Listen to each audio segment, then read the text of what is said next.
This diversity is absolutely critical to the success of Orange.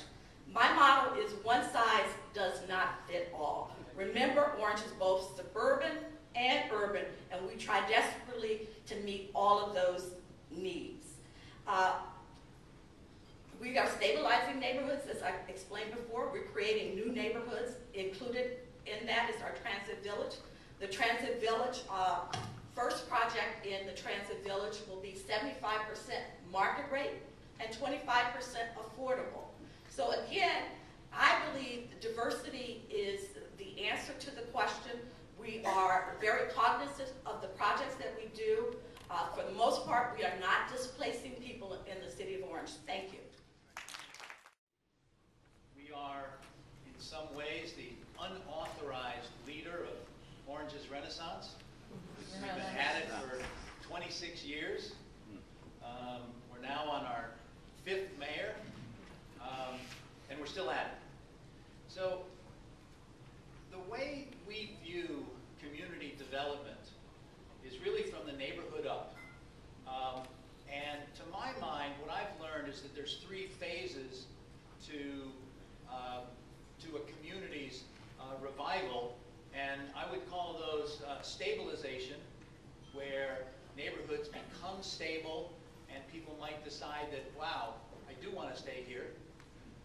Then there's the revitalization phase, as the neighborhood gets stronger and there's more services and there's more to offer. And then there's the Renaissance stage, where communities really take off and can become what we hope to create in Orange. We call the urban village of the 21st century, a just and beautiful city.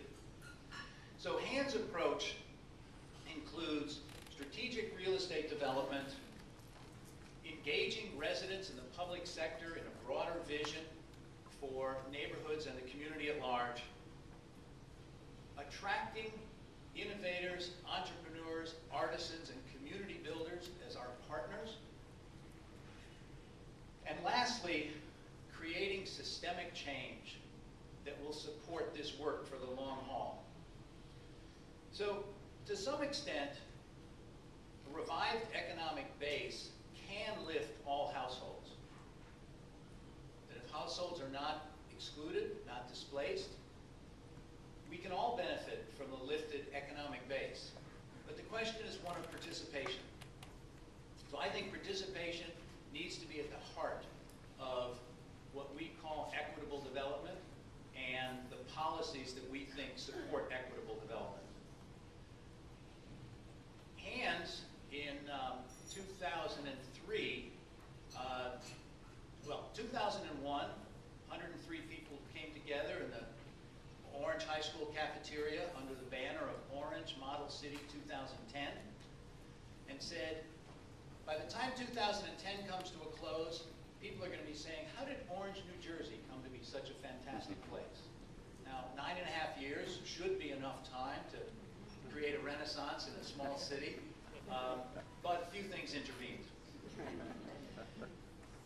But out of that meeting came the identification of the Valley neighborhood as the launching point for Orange's Renaissance. Hans did 2 things. We brought people together around a comprehensive plan for that neighborhood. That was over 600 people during a 2-year period. We created a comprehensive plan from the ground up, got it approved by the state, qualifying the Valley for the Neighborhood Revitalization Tax Credit Program. And to date have brought in $7 million in tax credit investment to be used for equity to develop a variety of pivotal projects in that 40-block neighborhood. We later, in 2009 and 10, launched a second planning effort in the heart of Orange with a couple of hundred people and have qualified the second neighborhood for the NRTC program, Neighborhood Revitalization Tax Credit. So, but just having a good plan and having a lot of people behind it does not guarantee that you're going to get the results that you want over the long haul. So we decided we also needed to control some real estate. Controlling real estate gave us a seat at the table, and we could push forward the vision that was in those plans. We do two things.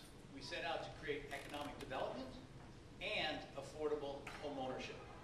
We thought both of those need to be the key underpinnings of equitable development around the participatory plan. On the economic development side, our planning efforts eventually evolved to creation of an arts district, and the arts as an engine of meeting the goals that were in that plan. But we knew unless we created a real anchor of permanently affordable spaces for those innovators and artisans and entrepreneurs and community builders, that the possibility was that if we were really successful, they'd be priced out just like they've been in every other hot arts location. So we committed ourselves to creating 100 permanently affordable space for artisans, innovators, community builders, and entrepreneurs. We've got 39 occupied, we have 17 under construction, and we control real estate to do the rest. We also focused on vacant problem properties, which of course we've done since 1986. But that continues to be a key element of neighborhood stability, that we need to move beyond just the couple of blocks around, just like Valerie said, beyond the couple of blocks around a train station. And it's wonderful to see density and new businesses and mixed use buildings and all. But if the neighborhood